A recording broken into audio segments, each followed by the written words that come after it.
Welcome, everybody, to the Culture Shock Podcast, episode number 8. This is your boy, Pat Bayless. I'm co-host Liz today. Lois, without having a child, is not here, a part of this great episode that is Fatherhood. I have 3 great fathers here, including myself. Today, we're here to talk about the pros, maybe a little bit of cons of what comes with fatherhood and everything that it brings. So without further ado, the first person I want to introduce is Eric Torres. Eric, what's good, baby? What's up, nephew? How are you? What's up? And then the second person I'd love to introduce is my boy, Mumu. Everybody, what up, baby? Thanks for having me. Appreciate you. Yes, sir. Yes, sir. So the first thing I want to start off with, all of us have kids. My son being 4, I just want to say, your son Mu is how old? He'll be 4 in September. And Eric, your daughter? So I have a 17-year-old daughter and I got a 4-year-old daughter. So. Right. And we're gonna get into that. We're definitely gonna get into that. So the first feeling, Eric, your story is special. So we're gonna go just with the younger daughter first. Because it's kind of like a first feeling thing. The first time you saw your daughter, what was that feeling like for you as a dad? Like what was that feeling like when you first seen her come out? What was that feeling like? You know what? It's one of those you kind of got to step it back. We had trouble with that one, having the second baby. And when we finally found out we were pregnant, she went through those 9 months and the baby came out. It's like your life just kind of goes in perspective because you have this little creature coming out. I'm like, damn, this thing's going to rely on me for a very long time. And I will move mountains to make sure they get to enjoy life. And it's like, it's a daily thing. It's a daily reminder with both of them. But it's one of those things I got to hold her. It's an incredible situation. I loved it. Right. What about you, Mo? Man, I think for me, it was just so surreal to actually know that I was going to be a father. So it didn't really hit me until I actually seen my son. And then you think about all the first. So I'm the first person to hold him and, all of those things, even in that split second. I put him on the scale, all that stuff. So to me, I was just in shock. I would say for about 2 or 3 weeks. It took me a little while once it became a schedule. And the joy of it was more so raising a child and understanding that now that's my duty versus I guess the external part, like dressing the child up and how it looks and all that stuff. So, for me, it's just, man, I would always remember that I had on a gray Steelers shirt. I had Steelers everything on, and he was born in 2018. So we're right on the right before the pandemic. So it wasn't too much dressing up, but I had to wear the gown, and I'll never forget any of those things, even the things that my child's mother had to go through during that time. But man, the joy, people crying, and obviously those are tears of joy, but it was just, man, probably one of the best moments in your life to just see life, almost being made in a sense right in front of you. Right. I think for my situation was a little different. Without getting too crazy into my situation, I didn't have the luxury that both of you guys had with seeing my son born. A lot of people don't know that, but I didn't have that luxury of seeing him born that day. I actually seen him 2 days after he was born in NICU. So for me, it was like, how that first feeling of touch for you guys was and feeling your daughter, feeling your son. For me, it was looking through glass. Now, as a dad, it's tough because in my situation, it was just like, damn, I wish I could break through the glass and hold him. You know what I'm saying? Right. He was having problems breathing, wound up obviously being okay. But I think first, for me, was just seeing him, even when it was just in that container, I automatically felt like defense, like you don't want to see your child hurt, sad, whatever. So it was like right away, I seen him in a vulnerable state of something that, he's got to get checked on all the time, make sure his breathing is good and stuff like that. So I automatically had that feeling of like love and like also that you'll do anything. Like Eric said, you'll do anything for your child. So it's like I automatically just felt like that encouragement, that push, you know what I'm saying? So, and I think it's changed my life just at everything that I do. Even when I do certain things I would do that was like stupid, say like going out and doing stupid shit. thinking like things like that. You just step back and you like, I got a bigger picture, like it's bigger than just me now. And I think that's one of the biggest. I think that's one of the biggest things we see that's like right in front of us at the time is there's a bigger picture. You know what I'm saying? And it's not only no more. It's now it's either your daughter or your son. And I think that was the dopest part of it. How is it? We all in kind of different situations, which I love about this episode is we all have different situations, different ways we have to deal with shit. But how I'm gonna start with Moo, but how for you, Moo, has it been dealing with the mother of your child in order to co-parent, as far as like with your son? Personally, it's been very difficult because I'm very laid back and nonchalant. Right. But if I have to look at my child, and I don't want to say production, but if I look at her production or her motherhood or, her mothering her son, right. It's not, I don't want to say it's flawless, but it's very small things that I even have problems with. Mm-hmm. But just the things that I had to go through, brief stuff. If you would like me to elaborate, that's up to you. But you can talk about whatever you want on this podcast, bro. Feel free.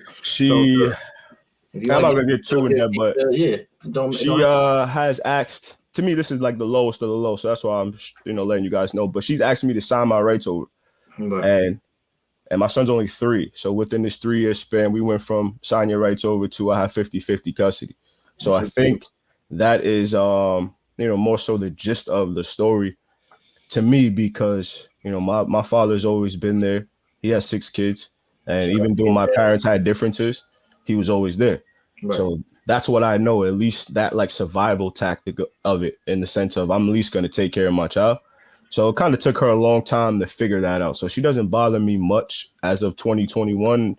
But man, from 2018 until I got 50-50 custody, it was rough. Spending extra money. There's nights that I planned to pick him up. She wouldn't bring him outside. I got to call the police and, playing all those games, just to see and during that time, I was only seeing my child temporary custody. So I only seen him for 6 to 8 hours, 4 to 6 hours. So, all of those hours and minutes and seconds counted to me. So I didn't want to miss anything. So every time she held him 5 minutes early, then I would keep him 5 minutes extra. Anytime she didn't let me see him, I would call the police, make a police report. So all of these things, I never called police a day in my life. So, right. It's all of these things I just realized that I had to do. But, that's kind of the, my triumph is just basically understanding that, my child is going to appreciate this way more than me. So I have to do it now. Exactly. Right. What about you, Eric? I know your situation obviously is a lot different because, briefing, you're with the mother of your child and you guys are married. So salute. Yeah, word. Because that matters. It's also Pat's aunt, so I can't. Yes. No, you can talk all this time. It's okay. No, but I don't know. Hold on. Just going back to Mo, I gotta tell you, it's one of those things that I always live my life of.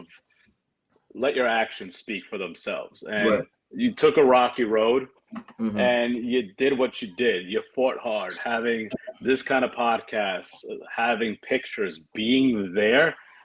That is putting the effort in. That is how you really go to show. Because let's be real, anybody could be a father, right? Right. Have yourself one good night. That'll make you a father. That's not what it's. That you don't earn the title from having a good night. You don't earn that title. It's something that you put the effort in, you put the action into, and it's one of those things that it's frustrating. Pat asked, I have my 2 girls. My oldest is mine in every way except for blood, and I will kill for them. And with my oldest, it's like you look at it, it's like you have these beautiful children. They're full of life. They want to be there. How do you not fight to see them smile, to hear them laugh, to be around you? To it's infectious, and it's sad when people don't put that effort in. And it's sad because not everyone's a father, not everyone's a mother. They don't get the opportunity to do it, right? And people take that for granted. And at the same time, you know what? People don't know how to be fathers. People don't know how to be mothers. Pat, myself, we grew up having fathers there. And you know what? That's not always a good thing, but you get something from that. Right. There's a lot that I learned from my dad. I learned good things and bad things. Bad things, right. Right. I'm like, I love the way my dad parented me from that perspective. I did not like the way he did that. So you know what? Let me learn from those experiences and kind of go from there. Like with my oldest, and when I first started dating my wife, it was this little 4-year-old girl was there. Get into that for us, Eric, because this is something I want you to get into is that situation, because me and Moo really didn't have to go through that as far as anything. So I really want you to elaborate on that. How was that, me and somebody with a kid and having to take over that role? It's something that honestly I took it in the worst way to start off. When I first started dating Anne Marie and I knew she had a kid, I'm like, yo, who is this kid? Right. And it was literally a battle. It was a grown-ass man, 26 years old, versus a 4-year-old of who is going to get her attention. Right. And that's one of the first things that really sparked me, was the fact that every single time Emery's like, I want to go out with you. I want to go. We got plans, but she don't want me going anywhere. Right. So I'm staying home. Right. Or, hey, we could go hang out, but I got to be back before time is up. I want to go give her a kiss goodnight. That was one of the first sparks that I sat down like, yeah, that's the type of partner. That's the woman that I want to raise my kids with, because she knows the bigger picture. She knows that she wants to do what's right by that kid, no matter what it is. Right. And it was one of those that I noticed it, but we went a few months battling back and forth like that. I remember once I went to pick up Anne Marie. I'm outside. All of a sudden, Jasmine comes up to the door and just starts giving her this puppy face and just starts crying. I'm like, she was happy 2 seconds ago. Yeah. And she's just like looking at me like, I'm going to win this battle. Yeah. I'm going to win this battle. I'm like, oh. And then like she go inside crying and Anne Marie be like, I can't go. She's crying, doesn't want me to go. I got to be for her all night. And I respected that. I get that. That's beautiful. Right. Yeah. And those are the things you kind of pick on. Would you say she grew you up, Eric? Because, obviously you had a lot of good things going for you as far as personal and professional. But would you say, as far as like that goes, right, that aspect of your life, would you feel that Jasmine grew you up quicker in that aspect than maybe having your daughter that you have now? Maybe, Jasmine kind of helped you, you get what I'm trying to say? Like kind of helped you along quicker, understanding the parenting life. It's for sure. Like I always joke around. I'm like, if this little one makes it to 4.5 years old, I'm good, because that's when Jazz came into my life. And I ain't like loser. I ain't like nothing crazy happened. So I'm like, all right, as long as the little one makes it to 4.5, I got him. Yeah. She gave me that ability to, and it's one of those things where you get to see that nurturing aspect. Like you said, I had my personal life. I was single. I was traveling. I was spending money. It was a different situation. I'm like, damn, I got this little kid to deal with. But then it was like, all right, I love spending time with her. I'm like, oh, let's go ride bikes. Let's go do this. She was part of everything. She was an amazing spirit. And I'm like, you know what? This is awesome. And like going back to the whole father thing, I remember one day my dad came up to me and he's like, you got to make a decision. I was dating Amber maybe like 8-9 months. And I'm like, what's the matter? He took me outside. We're all at my parents' house. He takes me. He's like, you got to make a decision. I'm like, what the hell are you talking? What decision? He goes, there's somebody that just stares at you and watches you everywhere you go. Right. And that little person is in love with you right now. He goes, and you can't take this relationship any further if you're not going to be committed to being that kid's father. Right. Like my dad learned that. My dad didn't get the opportunity to raise my oldest brother, but he got to see those kind of things. And he's like, you got to make a decision. You can't string that little child alone. And that's when I kind of made the right one.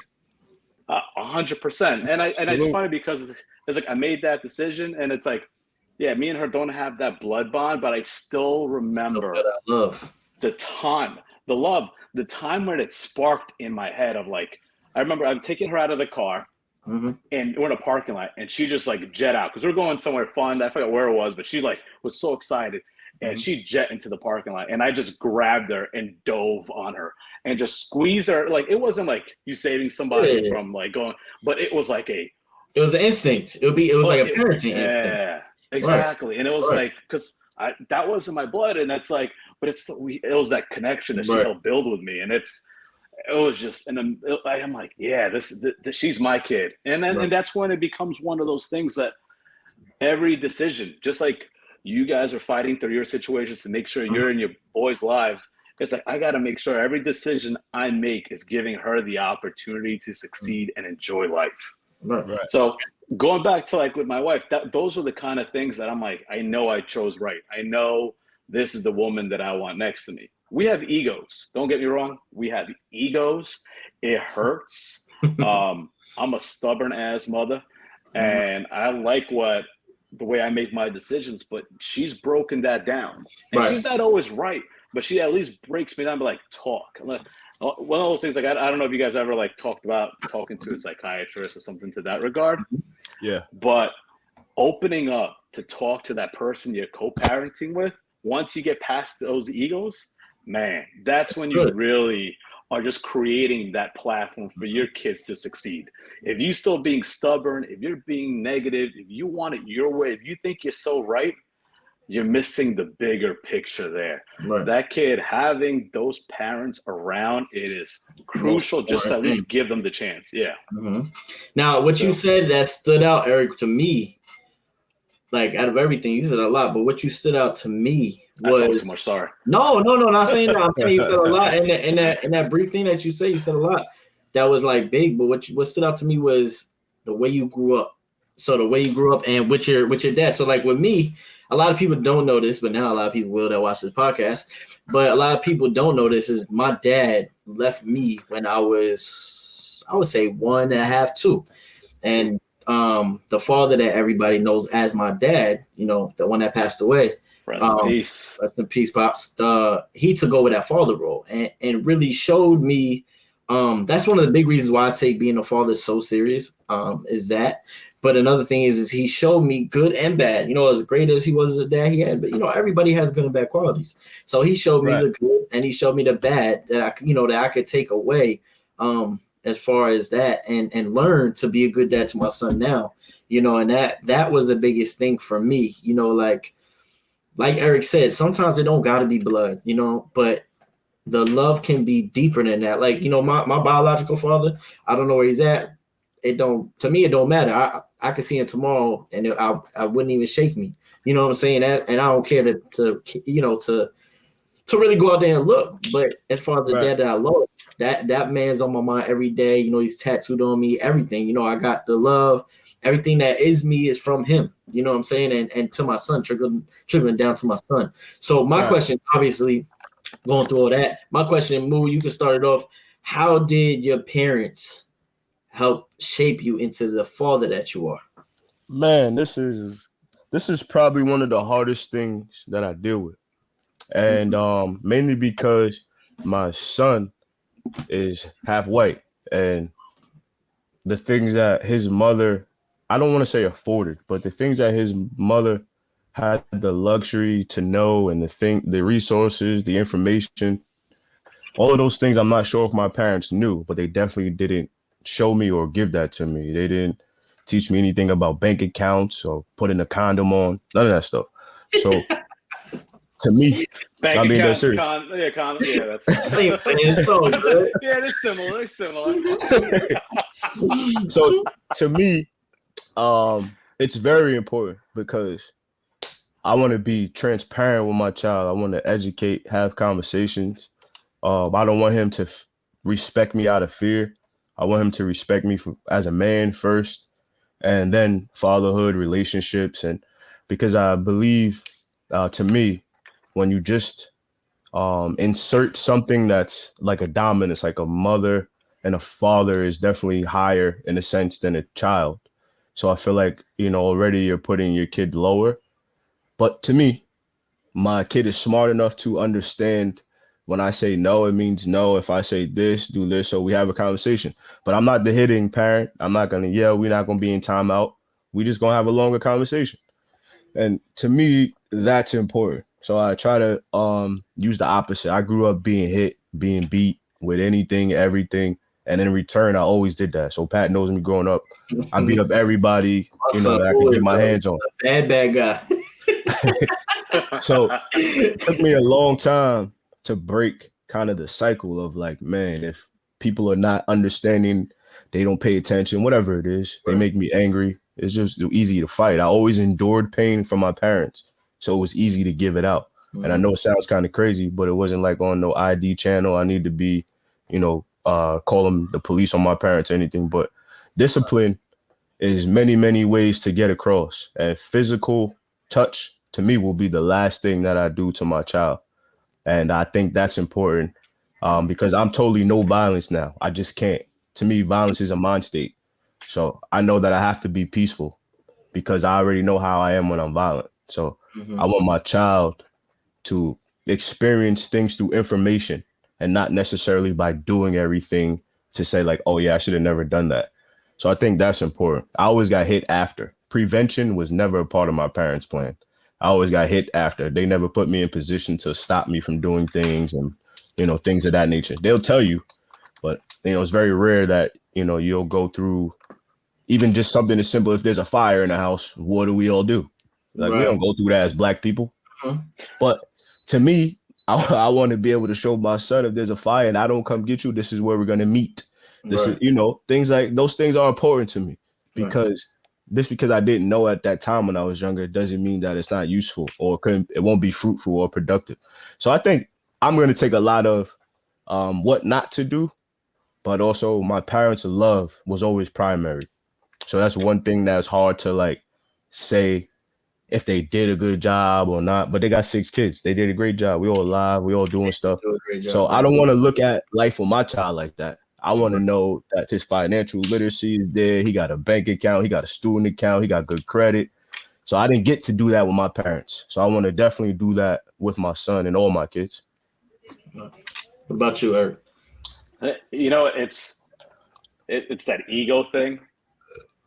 Like Mo just like he talked about teaching his son if there's a fire, what to do.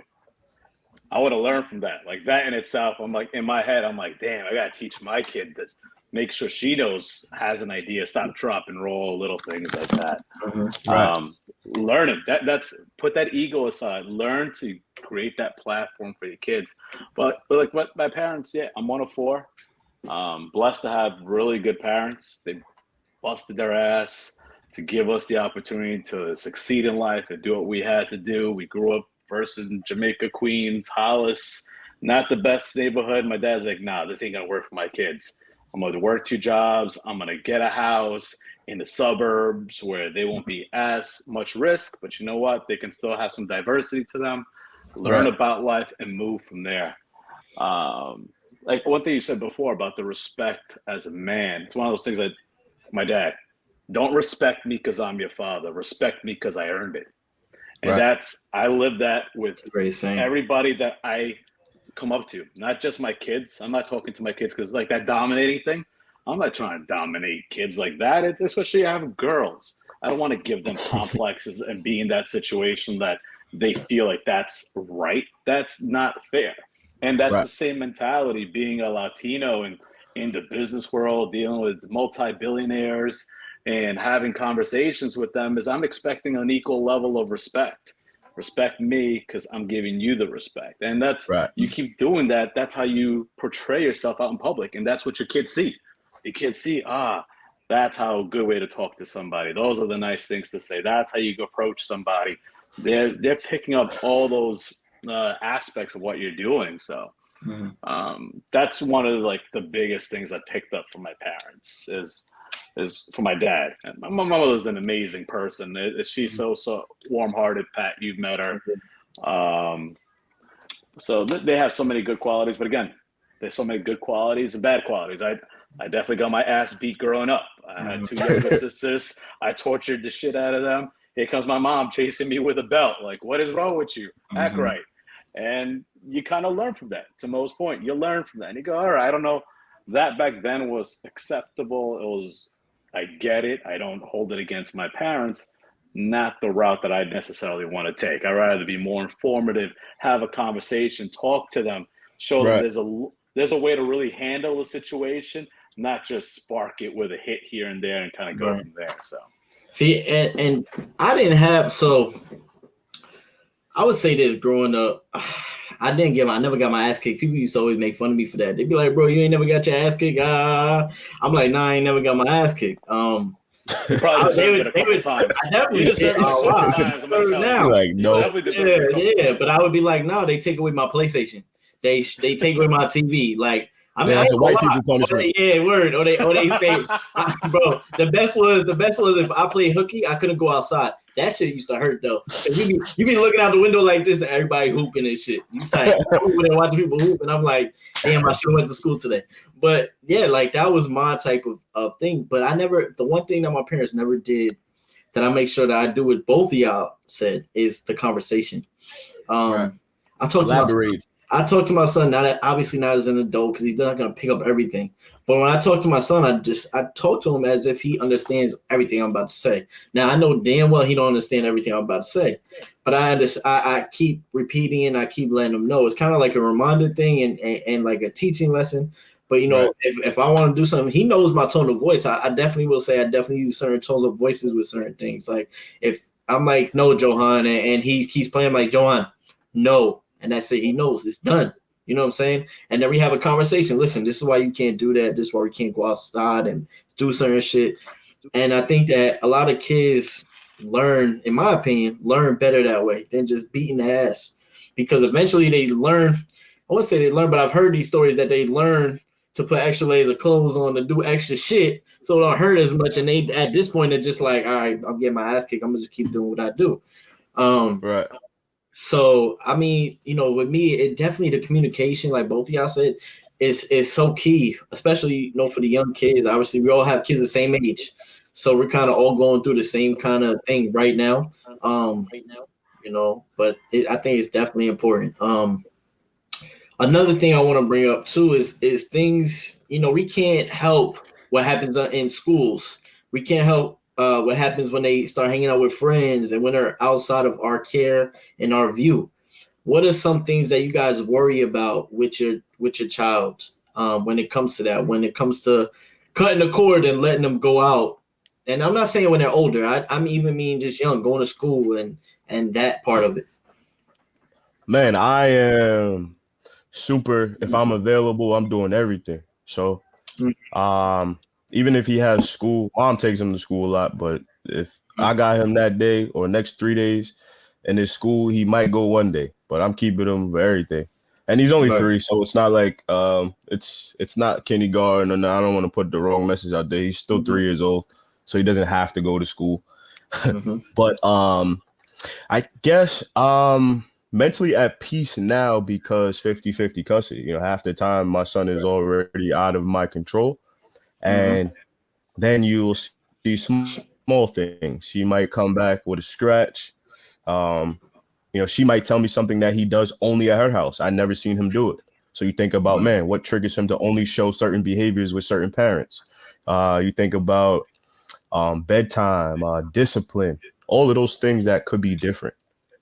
But I had to let go because whenever I speak to my son, he loves his mom. It's endearment all the time.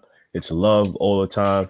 So then I had to not almost micromanage it. I had to just let it be. And he's going to fall. He's going to have scratches. He's going to have cuts. He might even have a bruise, whatever it is. But I had to kind of get rid of the pride and ego and speak to her about it. Like, hey, he has a cut on his foot. What happened? And then vice versa. If something happens while he's with me, now I have to obviously relay that to her. So once 100% of it became about my child, then I also understand that if I go to pick him up and he's having fun with his cousins, or just the other day, I pick him up at Explore at 12 noon. He didn't want to leave. So I let him stay. But as a dad, I'm not going to be like, well, it's my time right now, so we got to leave. Like, no, it's okay. Like, it's for him. If he wants to stay another 45 minutes and it cuts into our time, quote unquote, that's cool. Me and mama hang out together for 45 minutes. But I don't let those times now bother me like I did before. I was taking him at 12:05. Now, he could stay to 12:45. I'm fine. I understand that's for him. He's going to have a lot more fun when he looks down and he sees mommy and daddy while he's running around and playing.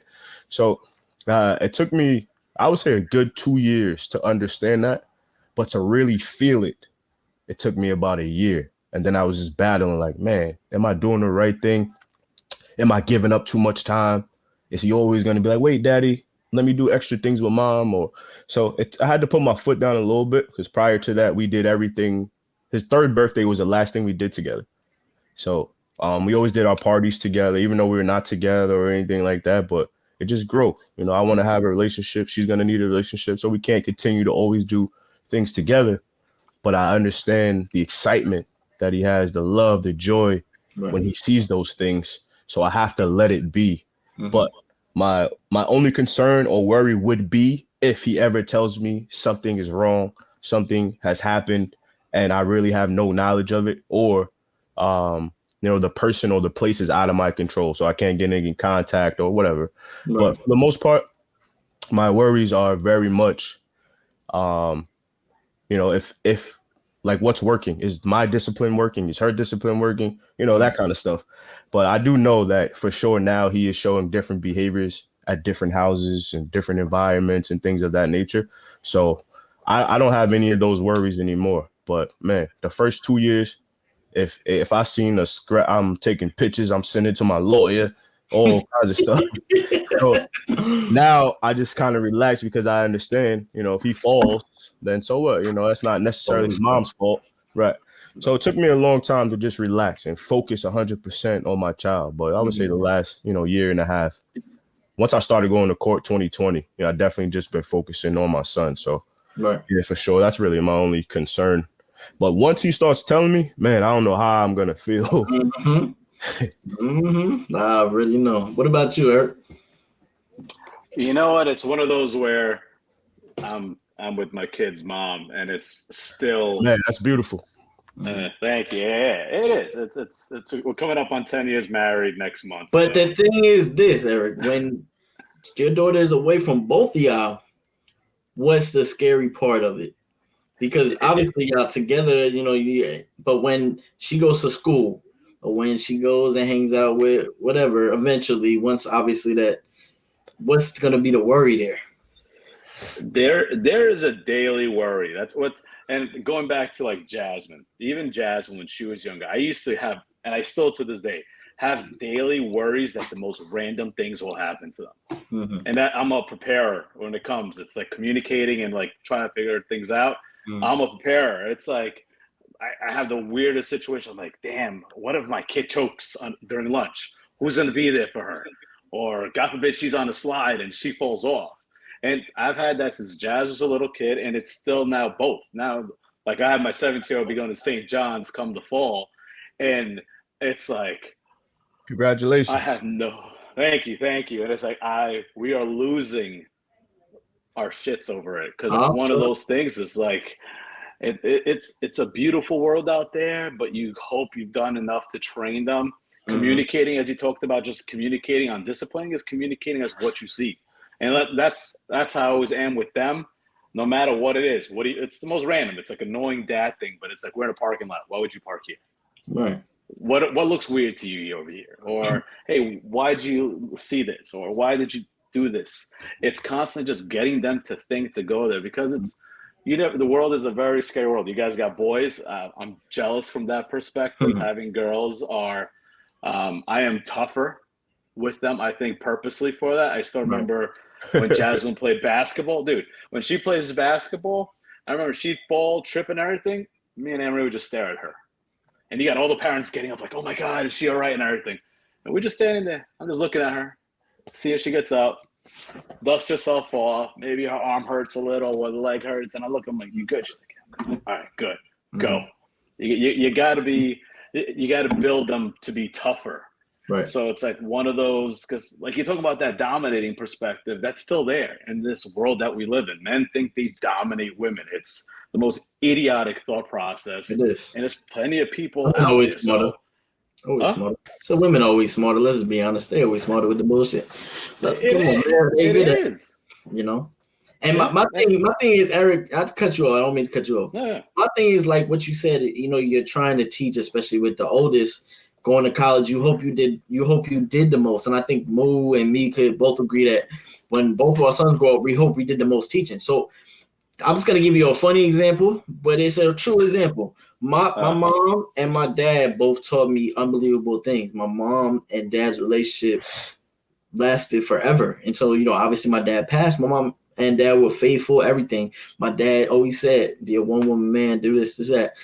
When my ass got out of high school, I was doing everything he said not to do. And I was, you know what I'm saying? I remember him just looking at me like, bro, I didn't teach you none of that shit. You know what I'm saying? But then there's certain things that like he did teach me. Like I've been around people that had coke around and weed and shit like that, and I never touched it because my parents were always like, "Don't touch that shit. Don't touch that shit. Don't touch that shit." Now some fat ass booty came around, my ass was touching that shit, and my dad was like, "Bro, you can't do that when you with somebody, right?" So there were certain things that I really had to learn in my early 20s that my dad was like, "Bro, what are you doing?" You know what I'm saying? So that's a funny story, but it's the truth, man. Like, a lot of us, we learn it all, but we stick with certain things that really stand out, and then other things we just like, whatever. So I think in that same aspect, you can't hurt yourself or say like Eric personally, I'll tell you, like, if something, she makes a decision or something like that, you can't fault yourself, I didn't do enough, because in retrospect you did. And as many as times you tell somebody something, they kind of got to go through it. And I think that's why I don't think I worry too much. I worry about stupid shit. Like, my son is really sweet, like really, really sweet. And he's like very kind-hearted. And like he goes to the park a couple weeks ago and there's kids running around. This random kid run past him, he tries to give him a hug. And he turns over for you. That's for you. Yeah, everybody. Yeah. So he hugs everybody. So he turns over to me like this.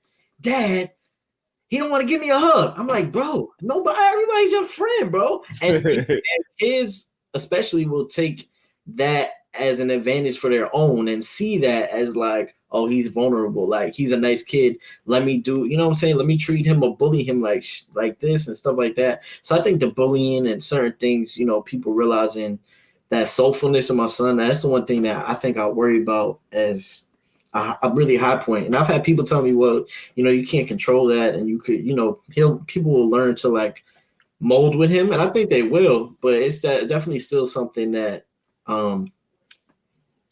it scares me. Like, that bullying aspect scares me, man. It definitely does. Yeah, I mean, because it happens on so many levels with young kids. Because it could just be like stealing your snacks, right? Whatever it is, and the kid might just be think, I'm giving it away, I'm doing something nice. Mm-hmm. You never really know. But right, yeah, man, school is gonna be tough. The first, man, I'm just waiting for the stories. I don't want to think about it. Mm-hmm. Yeah, and I think that those moments, the stories, I think some of them are like, I feel like a lot of them are going to be funny for the most part, more than they are going to be like way apparent at like, what? You know what I'm saying? So, like, as far as like funny moments, do you guys have like a standout moment with any one of your kids that like really stands out as like a funny ass moment? Like, every time I just think of that story and tell that story, or is it just too much? Like, is there any big moment that stands out to y'all? Which one? Let's see. How about when we got called to the school because my oldest one decided to play tag zombies, and they started biting each other playing tag. Oh, like, hell no. Like, you bit her? She's like, yeah, we're playing zombie tag. I'm like, what's wrong with you? You're in fourth grade. Act right. They were biting each other? Yeah. Wow. I was like, come on now. Yeah. Mm-hmm. No, I'm actually just I don't have anything. Because like I said, it's almost like new. So even like sometimes, like I just had my son for my time Monday, Tuesday, Wednesday, and then I'll have him on Friday. Mm-hmm. But even in just short period of time, from Wednesday night and not having him all Thursday, pick him up Friday morning, it's gonna be a new word or new phrase that he's gonna learn being with his mom or being at school. So even the other day, he was like, Daddy, I have a Band-Aid. So I looked at him, I'm like, man, what happened? He was like, my Uncle Phil shanked me. So I'm like, how do you even know that word? Like, what? Yeah. And he repeated it. My Uncle Phil shanked me. So he showed me how it happened. He was fighting, and he was like, that's when he shanked me. So in my head, I'm like, man, I would never use that word. So I know I didn't teach him.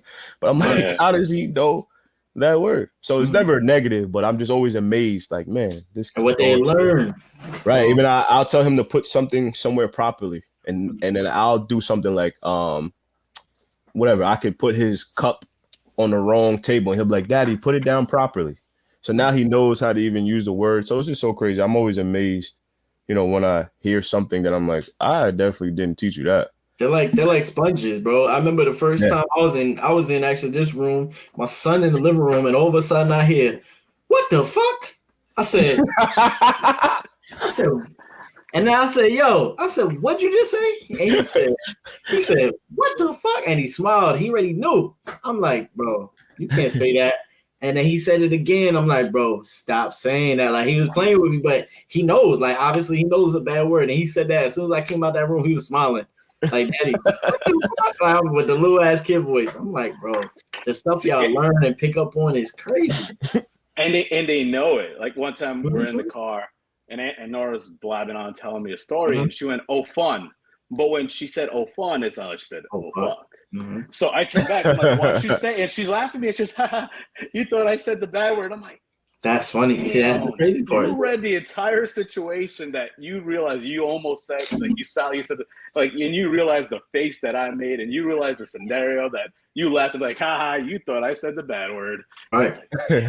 No, that's it. That shit is funny as hell. I think on like, not just transition crazy, but like on a serious note, America right now is super divided.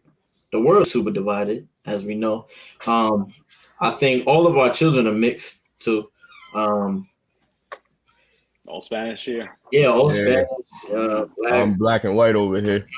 So it's like we all have different outlooks, but the divide in America, how scared are you as far as the teaching aspect to your children? Because, a lot of textbooks, a lot of shit is I wouldn't say bullshit, but it's whitewashed. You know what I'm saying?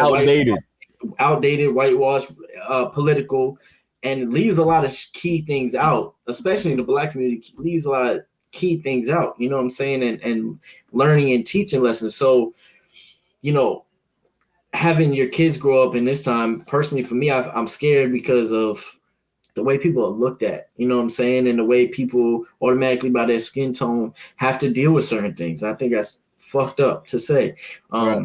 White privilege definitely exists. We all know that. It definitely exists. It's definitely out there. It's prevalent. And it shouldn't be that way. Obviously, we can't change it in a day, but how do you guys feel as far as like the divide in America? And do you think that there's any way to teach your son or daughter how to navigate through that while they're young? I think it just, especially in the co-parenting situation, it has to be mutual. So I can give a great example that if my child's mother ever sees this will be her first time hearing this as well. But I know during the 2020 Black Lives Matter marches and protests, and my child's mother is Italian. She's a short white lady. She was outside with my son at these, You making it sound like she's like 50. Yeah, my bad. She's not that old. But she was out at these protests with my child. She didn't ask me. She didn't tell me. And I think that's important that she knew at that time she had a job to do. But I think it's important for the child to be in a situation where he can't pick and choose if he's black or white because of perspective of other people. So to me, that means I have to teach my son how to be a black man, because I have to say, I can't really teach him nothing else, but that's the hardest thing that he's going to have to deal with his life in his life, especially if he stays in America. And when people see me, they might treat him different than when he's with mom, or, all of those things. So I think identity for mixed kids is important. Right. And it doesn't necessarily have to mean like I'm black today, but I'll be white tomorrow.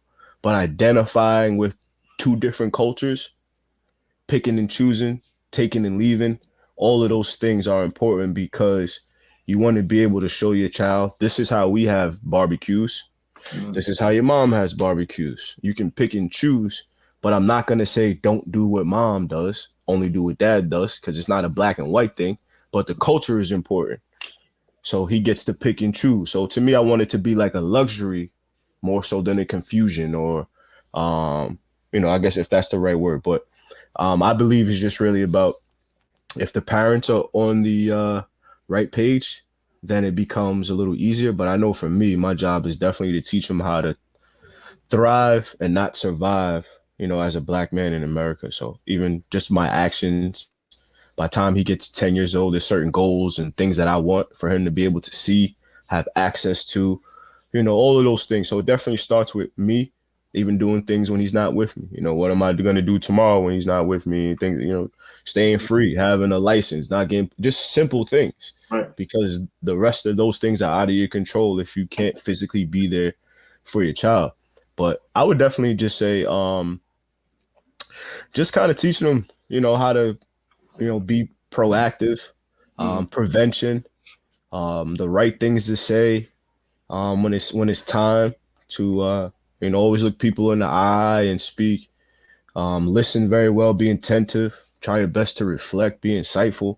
A lot of things I learned that I thought when I was younger was like white people things. It was very external, being tough, just being soft, being open, being transparent. Right. So I think that allows you to obtain information and also, take it or leave it. But I would say we're doing a good job now because even though I don't mind, but even I like when he gets his hair braided. To me, that's a cultural thing. So you might see, right? You might look at it and be like, man, look at this white lady with this kid with his hair braided. But that shit means a lot to me because all my sisters and brothers had their hair braided. So, and I think it'll mean a lot to him too, Mo. I think honestly, when he grows up, I think that will mean a lot to him too.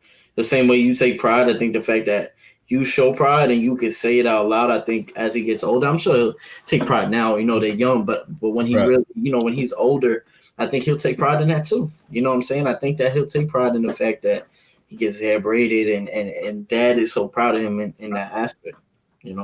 Nah, I hope so because the hardest part about things like that is you don't want kids to wear things that they don't want or have hairstyles that they don't like because they parents supposed to do this and do that, or I want to prove to people that you are a little black, so here, take these braids. Or so I'm actually glad that he likes them, but it's even to me more important when she does like the cultural appropriate things without even asking or my consent. I think that's strictly for him, and I love it. So. But right now, I would say on that aspect, and it's kind of coddled a little bit. He doesn't really do much with other people or go a lot of places without us. So we get to kind of be there for a majority of everything that goes on. But I would definitely say, just having the opportunity to teach him as a man of your culture. So not necessarily like what black men do, because obviously we all do different things, but the culture is very broad. So giving him the opportunity to pick his luxuries within the culture to me is beautiful. So he comes with me to the gym when I do anything that I think is fruitful for him to learn or to gain some kind of social skills. It's always, come along, tag along, figure it out.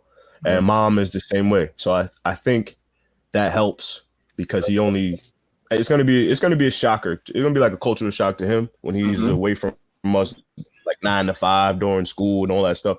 But right now he's kind of coddled. So we majority of things he's learning, we can always look at one another and be like, man, did you say that? Did you do this? Because 9 times out of 10, it's us teaching him or guiding him or protecting him. So right now it's a luxury to not even have to think about that so much. But his mom really does a good job of adding some kind of culture in with him as well. He even loves Chris Brown. Like he asks me about Chris Brown. I'm like, what are you thinking about, bro? Yeah. Yeah, look at Pat. What's the Bayless over there? You're talking about favorite already, son. So it's been good, but I definitely, when school comes, I'll be a little more worried because he'll be learning from a lot of different coaches as well. Right. What about you, Eric? So it's that subject is a very sensitive subject to me. Being racially profiled in the past, having situations of being put in very awkward situations, you become very guarded to it. And it's one of those things. I have my 2 daughters. My oldest is a little darker than my youngest. So it's one of those, they can't be gullible. They have to understand the situation that they're in. and she's a brilliant kid, so she's picked up on it. It's teaching him like look past bullshit. Don't talk for yourself. Earn the respect, and then speak your mind. Be respectful at the end of the day, but you know what? Don't be put down by things when people talk, because you never know. Things had been said to her. I can only imagine what happens in high school, because I forgot what it is to be in high school now. And in the community that we're in, it's very white dominated. We're so happy that she's going to St. John's. One of the biggest things was you better be going to a school that has a diverse culture. Right. And St. John's has such a breadth of different varieties of cultures, not only Latino culture, but Black culture, Chinese culture, different Vietnamese, Right. whatever the case may be. It's like, I remember my friends growing up, they were so diverse, and you get to respect it. And it's like one of those things. I know, like when I started dating my wife, she's like, oh, I never went to like an Indian wedding. I didn't get to go to these kind of parties, because she didn't have that diversity. Right. So like, I'm looking forward to my oldest daughter having those experiences and really seeing what's out there. Mm-hmm. But the little one, let me tell you, it's not only about culture, and it's not only about color. It's I don't even want to say it's whitewash. It's just the old school thinking. Like, we Right. correct it. Like, she'll come to me. I'll be like, she's like, Daddy, you have a pink shirt on. That's for girls. I'm like, I don't know who the hell taught her that. It definitely, like you said, the parent thing, it's definitely not me. It's definitely not my wife. It's definitely not my kid. We have LBGT family on both sides, and it's fully respected. I know no one would be saying it like that. So I'm like, you learned that at school. Right. I'm like, nah, baby. I'm like, boys can wear pink and girls can wear blue. It is not just the standard aspect of it. So yeah, you got to start kind of working with them to understand those kind of situations. It's I don't know who's going to see this. So I don't want to I don't want to give examples of what it is, but you have to kind of make sure that you're hearing what they're saying. Exactly. And analyze it, because all of a sudden you'll be like, why'd you say that for? Right. And it's like, no, let's kind of, that's not how we want to respect people. Think about it from this perspective. And they're all four. They're picking it up. They're analyzing it. Help them analyze it properly to preach love, when they're seeing not preach segregation and shit like that. So. Right, and it really all starts at home, and then, like you said, it goes into school, and you try to teach them as they're saying these things that are that really are wrong. Taught by something else or somebody else, or a textbook, or whether it be people that just have these one-way thoughts and not really think about it as a whole. I think it's important for us when they do come home to really sit them down and really teach them. And honestly, it's the right way, teaching them the right way that, and being honest, being brutally honest. America is fucked up. Let's be honest. America gotta be transparent. You gotta be transparent. People deal with different groups. Different groups of people deal with certain shit, and that's just what it is. It ain't all colors and rainbows and all that. It ain't that, bro. And I think that's the biggest thing is, as parents, that it's gonna be tough. But I think we're obviously all smart enough to really push our kids. I think our kids are all smart enough to really figure it out and get through it. We're all dads all the time. And do you guys ever lose yourself? Obviously we're dads forever and always, but do you guys ever lose yourself about just you being you? Like, I know some people say there's a saying, like, once you're a parent, you lose this or you lose that or you lose this in yourself. Do you guys ever find yourself being like, damn, I'm like, where the hell is myself at? Like, you know what I'm saying? Like, I don't be doing what I used to do. And I'm not saying that it's a bad thing, but I'm saying sometimes people, when they become parents, they lose certain qualities about themselves in their head. You know what I'm saying? When that's not truly, you can still be you, even though you're a parent. But just with more, obviously, depending on what it is, with more respect.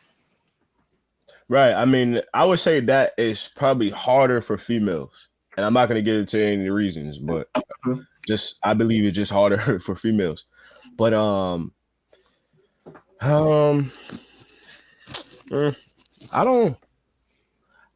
would say no, only because, like, I actually tweeted the other day that sometimes my son is there for me. He doesn't even know it. Right. So I think that it's the opposite way, actually. And being so internal I kind of know I have to prepare myself for my child because unfortunately I only have him.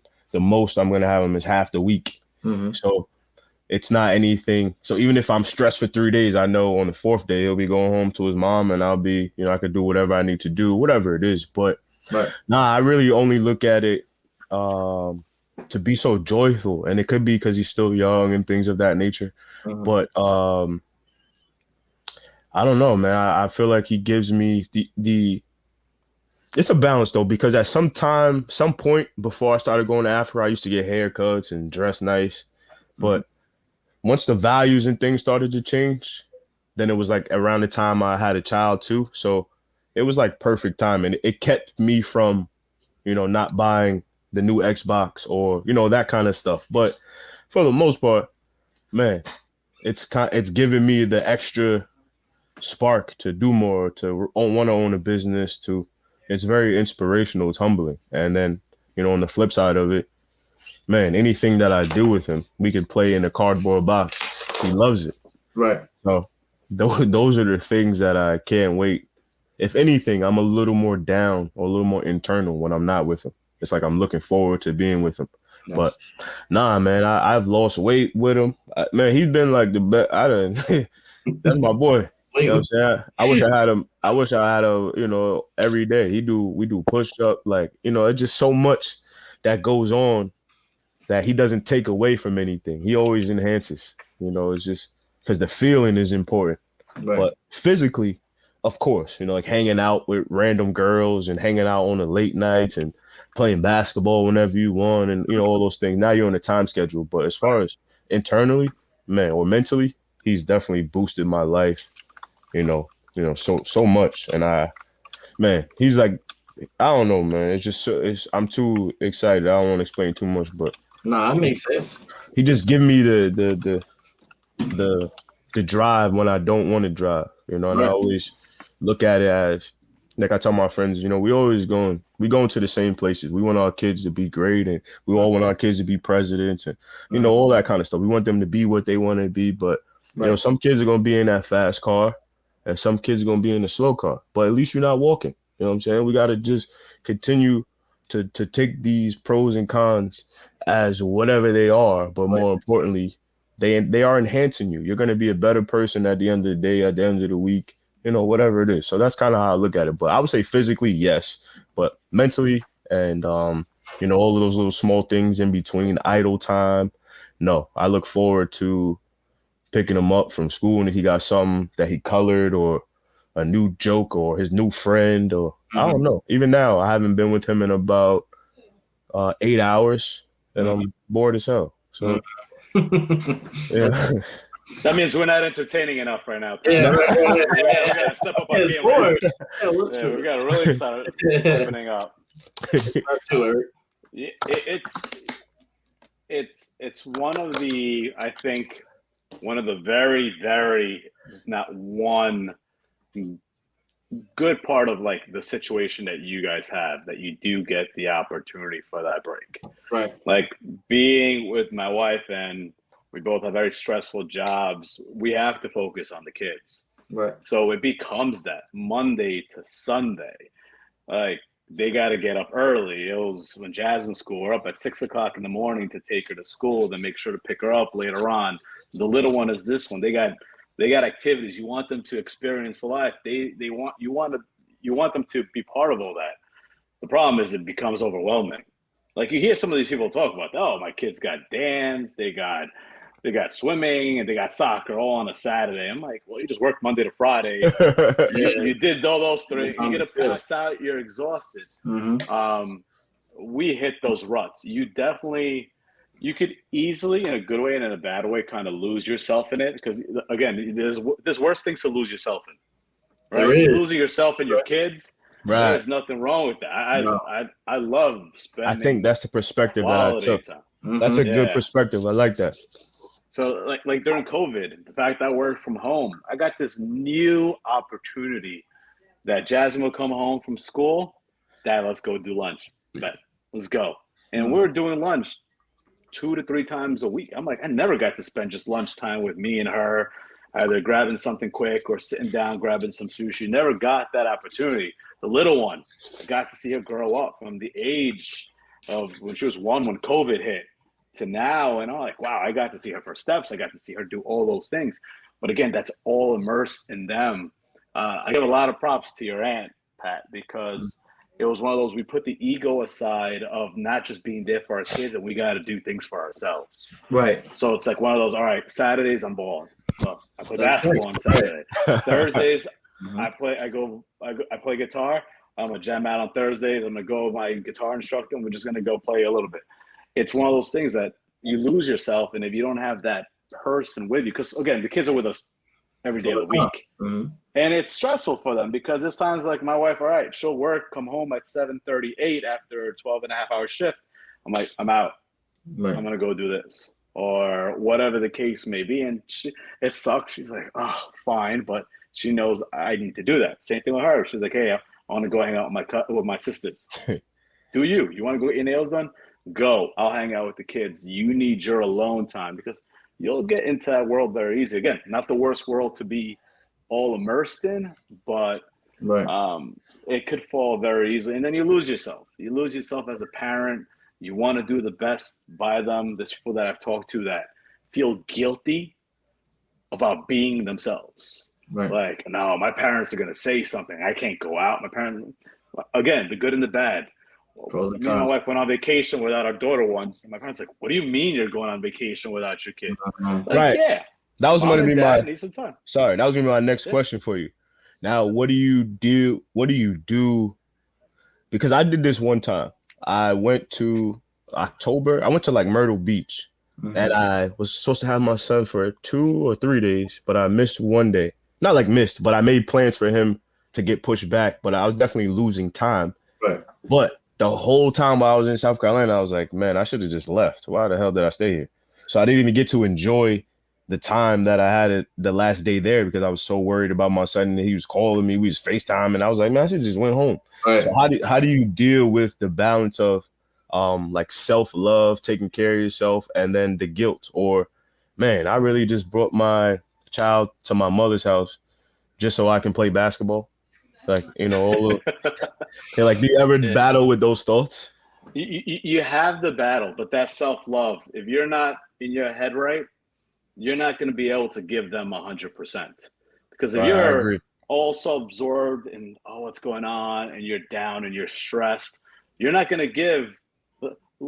You take 10% of your life to give them 90. But if you're so stressed out, you're only going to give them 50%.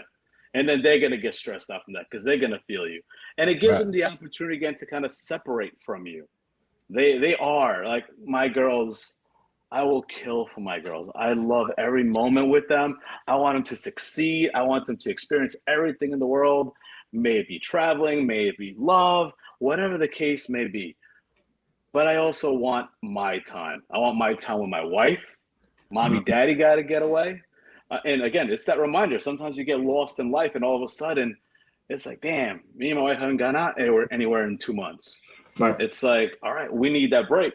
It's like sometimes we'd be like, yo, Pat, can you watch Nora so we can go out to dinner? and I think wait, hold on, Pat. Sorry. Quick question. Now, can you give like an example of how you would plan that? Because unfortunately, I don't have to plan those things. Whenever I don't have my son, that's when I do stuff. But, you know, how do you guys go about planning? Do you send one kid to one grandma, one aunt? Do they always go together? We when the baby was first born, Jasmine was 13, so we usually sent them together. Okay. This is one thing I told Jasmine. I go, Jasmine, you are gonna be the person who is Nora's life the longest. I'm like, you're gonna have the most influence. She's the youngest, right? In her life. I'm like, because at the end of the day, mom and dad are gonna be gone. You're gonna still be around. You two are gonna be best friends. You're gonna have the most influence. So I want her to be around her because I want her good influence to be on Nora. So we always kind of kept them together. Now that she's 17 years old, she's working, she's got school, she's got her own thing. So we don't worry about, we got cameras in the house, we got a great tenant over here to make sure that the house is safe. So we don't worry about the big one. But the little one, it's tough. The little one is tough because we feel bad. It is a burden on people. We feel it's a burden on people, but we have great siblings on both sides. My wife's got 3 great sisters. I have a great brother and 2 sisters. Even my parents, her parents went to the. We got a lot of support. That's wonderful. Yeah, it's one of those that it takes a village to raise a kid. I totally agree with that. It's one of those things. Pat wants to go out at one point. He's like, "Hey, I got Johan for the night." I'm like, "Yeah. I know he's going to be in bed soon, or let him hang out. Go watch him. Go do you. Even though you may not get him every day. And that's what I think I was going to say. That's not on your structure. Yeah, that's not on your structure. Just because you get a Monday to Wednesday and Friday, all of a sudden something pops up Friday. You can't lose who you are because of that. You can't miss out on that opportunity. We want to be there for our kid 24/7. We want to be watching them and seeing what they're doing, but that just isn't healthy. That isn't healthy. And I think it's a pro. I think it's a pro and a con in a way. I think both of us, like I think, me and Moo talking to you and you talking back to us, in a way, not that I would say, Eric, you would want a situation where you don't see a child for a certain amount of time and shit like that. But I'm saying, like, it's nice to have a break, as you say. Like, mentally, it's just nice to have a break and go out. Where me and Moo have that luxury, but in the same breath, it's like what you're saying is the guilt part of it is if we only have that time, right? And something does pop up and we want to do something like that. And it's fun. And it may be one of those things that may not happen again. 99.9%, you're choosing obviously a child, which it should be, but there's certain things where you just got that guilt in the back of your head. Like, damn, like I got my son this weekend. I shouldn't be at somebody's, whatever it is. Man, I don't know why I feel that 100%. Yeah, if somebody asks me to do something, I text them back, I got my son. Exactly. And that's really what it is. But that's what it is. I don't know why. In your head, you're like, you know what I'm saying? But that's what it is. Well, think about it. Both of you were in situations that you had to fight for your role in your son's lives. You didn't. I naturally had it because I'm with my wife. So I didn't have to fight to see them every morning, kiss them good morning, say good night to them every single night. I don't have to fight. You guys had to fight for that. And that's the beauty of, again, anybody can be a father or create a kid, but to be a father or something, you guys put that effort into it. And as a human being, you want to protect that. Like, I work tooth and nail. I fought with the baby mama to be in this place where I get him as often as I can. I want to enjoy that. So I get them Monday to Sunday. I need a break. You guys get them 4 to 5 days. You get your break. But at the same time, you're like, no, but I don't want to lose out because I only get so many days. The thing is, I've thought about it, and that's like my wife kind of helped me think that through. But like, I know my wife loves our daughters to death. It's like, I know it. But she's like, we need us. We need you. We need myself. Do you. Because if you ain't healthy, if you're not enjoying life, all of a sudden, the kid will eventually get the guilt. Yeah, and they'll feel it. They'll feel it. If you're not enjoying life, they'll feel it.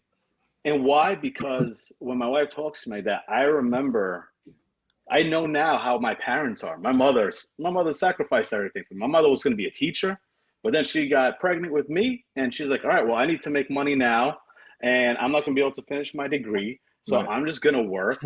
And I'm going to have Eric soon. So I'm going to have to push that aside. And so she put those things aside and then had me. And then a few years later, my sister came around. Then my sister came around. And so my parents sacrificed a lot to give us those opportunities, but they missed out on that. Like, my mom jokes around. She's like, my friend's your father. He's my best friend. I'm like, damn, he's a pain in the ass. I'm sorry if that's your best friend. But so, like, I see that. I'm like, I don't want that. I don't want that to be the case. I'm glad my parents still together. I look at my wife as one of my best friends, but there's more to that. So I don't want to be in a situation because I feel guilty for that. I feel guilty that my parents had to make those kind of sacrifices. They chose to make those sacrifices to give me the best life.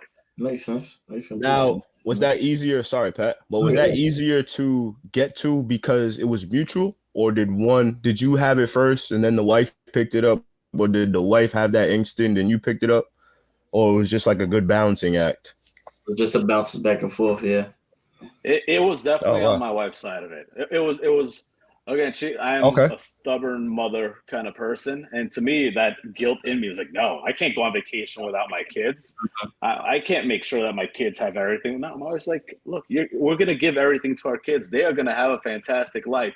That doesn't mean you have to be around them 24/7. And that's goes to worry about who you are. And it took me a while for her to break me down, get me to talking, get me to have that ability to see the bigger picture and be happier. You guys like you saw my sneaker collection. Yeah, there's some money invested into there, but my kids are still going to college. I joke around. I'm like, the way I spend, maybe they're not going to be going to Ivy League. They'll be going to. But you worked your ass off. You worked your ass off. Right. You know what I'm saying? You worked your ass off to have that luxury for yourself, and not only for that, now being able to give to your kids. And I think that's really important too. And you know what? A lot of the two words that both of y'all said that I've heard a lot of, and not even to joke about it, but a lot of y'all say the word culture, and like meaning. Just the name of this show, obviously being Culture Shock, has to do with a whole blend of different shit. You know, culture could be in anything that you do. But I want to know, and I've asked everybody in every single episode, if y'all watch or not, what culture means to them. So I'm gonna start with Moo. When you hear that word culture, just the word culture, what's the first thing? It don't have to be a bunch of things. What's the first thing that comes to your head when you hear that word culture? I definitely think of black, but you know, the secondary thoughts are like, is it culture appropriate? Is it like a culture vulture kind of thing? You know, it's like, it's a lot of culture, I don't know, sayings or analogies now that, to me, growing up, it's a group of people that just cultivate a certain energy. Right. And not only does that energy reciprocate through each and every person and generation, but it lasts for many, many years. So only this generation, like under us, kids that are 19, 19s, early 20s, they don't know how to do the electric slide. Like, that's crazy to me. Right. That you don't know how to do electric slide. They know do all the TikTok dances. Right. So that's like a cultural thing. Like, in my culture, like, everybody knows how to do electric slide. So, and then people look at me the same way. They're like, you don't know how to play spades? And I'm like, no. But it's just a cultural thing to me. Right. So there's certain things that I look at, but I would say culture is the trademark of a group of people that cultivate a certain energy. And it could be a lot of things. It doesn't have to necessarily be a stereotype, but it could very much be a lot of things. But I look at the like a culture that I'm a Steelers fan, obviously. The culture that I would love to be in when I hear Mike Tomlin talking, that's the person I would love to cultivate a group of people. If I had like a documentary, he would narrate it. So I think of, you know, things like that, and just not only leading with your voice, but leading by example, and it's fruitful, it's joyful, it gets passed down for many, many years, it lasts long, long time, and then even sometimes to the point where it's like in history books. It's something that, you know, or even other nations or ethnicities, states and countries want to grasp and, you know, do it their own way. Right. So I think just cultivating a certain energy, you know, that lasts a long time. What about you, E? Culture, it's an environment. It's one of those, a thriving environment where there's an energy that's allowing people to experience life. Because being Hispanic, I want my kids to learn Spanish. I want them to eat tortillas. I want them to know how to dance salsa, what a marimba is. But at the same time, I want them to also know it's okay. It's cool if your hair can grow out and you can have braids in your hair. It's cool if you want to be into like Asian fusion type food. It's cool if you want to eat spices, something to that regard, or you want to travel and go see the Taj Mahal and experience things like that. To me, that's what culture is, because it's so diverse. Right. And all those things need to be positive to be able to grow. That's like what Tomlin has. Mike Tomlin, he talked about, you know who your quarterback is on there, and you know the what came with Ben Roethlisberger and what he did. It's but you know what? Don't make Mumu cry. He just retired. He just crying. Yeah. Don't worry. Now you're stuck with that dude Rudolph, whatever his name is. Man, we don't got no quarterback. Oh, you got the other kid. You got the new rookie. But it's like one of those things that he created that culture in the sense that he goes, no. We need to. That's there. We need to take the good out of this. We can't say that's a representative of our culture, and this is how we thrive. And that's like the family just relies on him to run that team, because he creates this positive atmosphere. It's a respectful atmosphere, and it's football. But you know what? Wherever it may be, that's why culture, to me, it's one of those things that it has to be diverse. The minute you start making culture so segregated, so even if it's for your own, you're putting sets of blinders to your kids. So to me, that's why culture has to be always everything. I want them to obviously enjoy all the aspects of being Hispanic, but also the culture of everything else. Appreciate the good and what it is, to learn from it, to get that experience from it. So to me, that's kind of what culture is. That's perfect. So usually I end the show right after these questions. This question usually I end the show, but this one being a special one about fatherhood, and this one being about Father's Day in a way. I don't know if you guys want to. It's up to you, but if you guys would like to say something to your father directly into the camera, wish him a happy Father's Day. You don't have to go crazy. You don't say nothing. Start crying. Now, if you want to, it's up to you. You don't have to. It's your place. But if you want to talk to your pops right now, right here, by all means, do it. And after this, that's it. Nah, I definitely happy Father's Day to myself, all my brothers, my family, you guys on this podcast as well. And more importantly, I'm very thankful for my pops. I'm thankful for triumph, perseverance, being able to see those things. Man, he will do anything to this day. If I ask him to change my oil, he might fix everything else on my car. Like, he's that kind of guy. So I'm very thankful. Change your oil? Nah, I know how now. I just learned. I'm not gonna lie. I just learned. I really just learned. But prior to, even last year, he changed my oil. But now that I just hit 100,000 on my car, I just do it myself. So but long story short, my dad is it could be any. I'll ask him, yo, you want me to cut the grass? You want me to do this? Or he'd be like, nah, I got it. You know, yeah, so he's always been a soldier, a survivor, somebody leads by example. And one thing that I really like is that he's not a bully, or he wasn't like how I was. Like, I run around, slap people, do whatever. He's not like that. But he is very much a strong, he will defend his family. I'm trying to look for the word, but he kind of waits for it. He's not going to ever go look for it. So I like that part about him. He's very patient, very humble. Right. Mm-hmm. So my pops is definitely the backbone to keeping, all 6 kids together for sure. So happy Father's Day, player. I love you. Yeah, there. I thought he was going to thank him for showing him how to use a condom. I was waiting for him to say that. He didn't say that.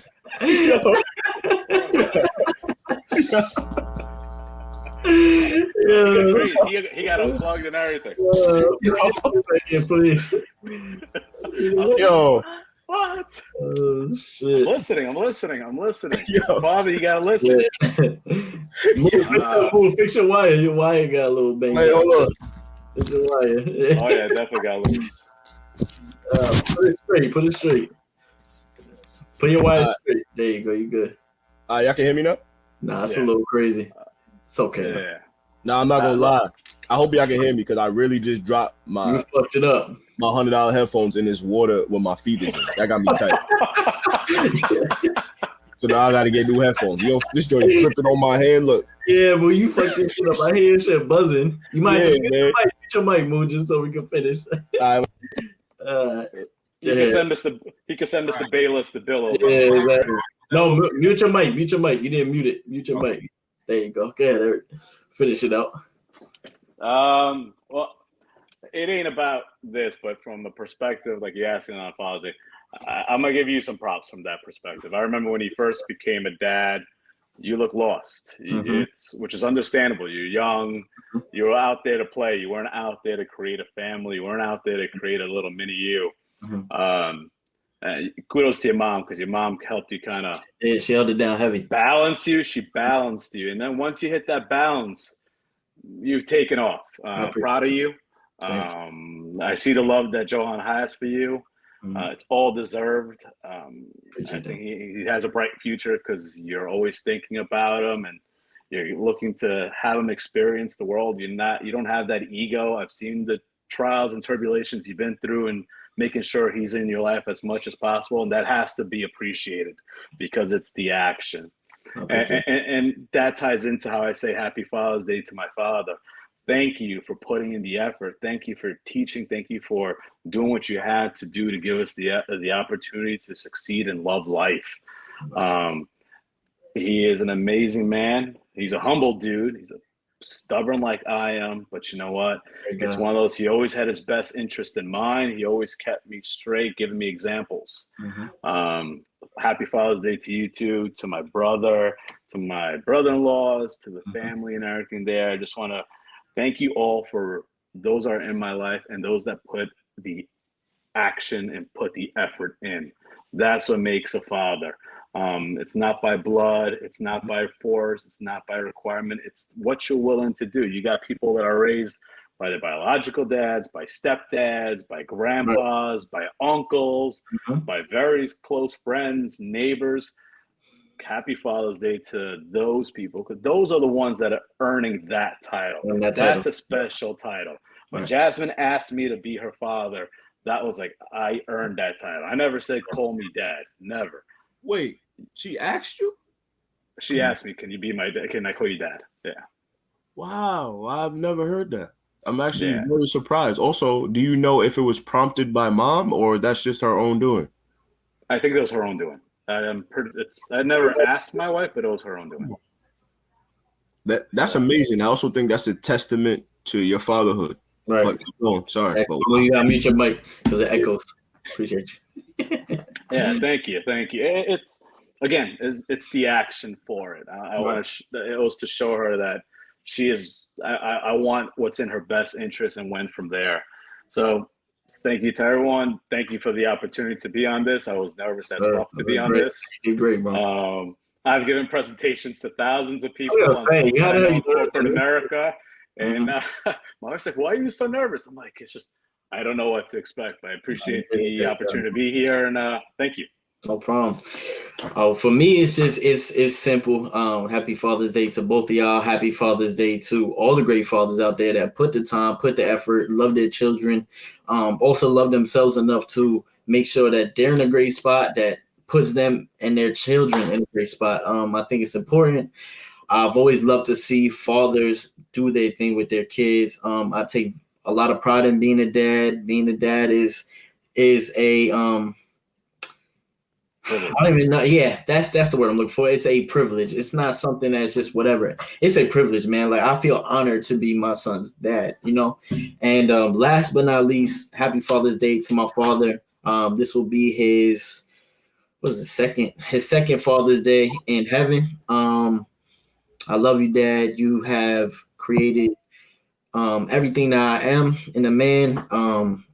Your imprint and your legacy is always remembered, and it keeps going every day, even with my son. I love you. You know, there's not a day that I wish you wouldn't be here to see all these things, even though I know you do see it from a different spot. But, you know, there's days I can't lie. There's days I fuck up, and I really wish I could talk to you and really hear you, you know, just hear your voice again, man. So I really love you. And Father's Day ain't the same without you, but it's a testament if I'm doing positive things that I know it came from you. So happy Father's Day, Dad. I love y'all. And I love you guys too for being here. And I appreciate y'all for being here. This is episode 8, Fatherhood, a special one. And good night, y'all. Peace out. Happy Father's Day. Happy Father's Day.